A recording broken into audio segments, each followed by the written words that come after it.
Hi, I'm going to go over solving systems of equations with graphing.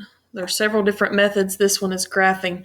Notice that we have two different equations and they both are a little bit special. The first one, it's in standard form, and in order for us to graph, we like things to look like this. Y equals mx plus b. So we're going to move this around. I'm going to put a 1 in where the negative is. We're going to move things around to make it ready to graph. First, I like to move the 3x over and put it in its right position. So now I have the negative 1y equals the 3x is now negative and a minus 3. And then to get y by itself, I'm going to divide everything by negative 1. So now we have 3x plus 3. And it should be ready to graph. We start with our positive 3. That's our y-intercept. That's the b. So we go up to 1, 2, 3. Put your first point.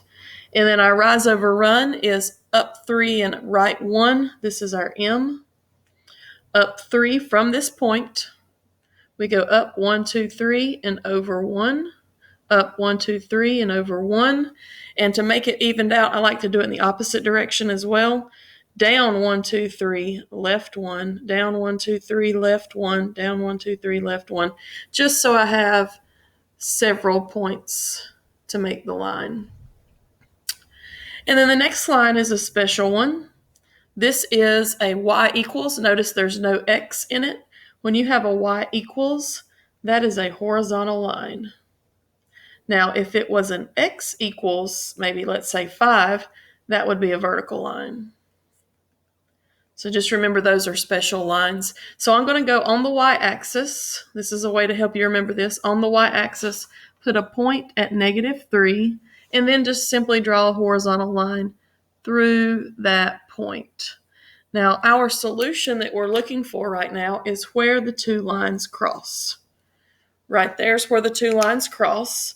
So the answer is the coordinates of that point. It's a negative 2, negative 1, 2, 3. Your solution is negative 2, negative 3.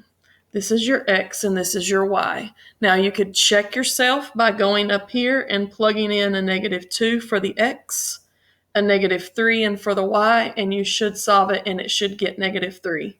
We're good for this one because y does equal negative 3, and that fits both solutions. Just be careful and make sure you put them in slope-intercept form.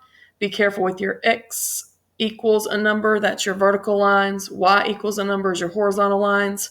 And if you graph these and they totally don't touch on a specific point or they look strange, I would go back and look at my equations again to make sure I graphed them correctly.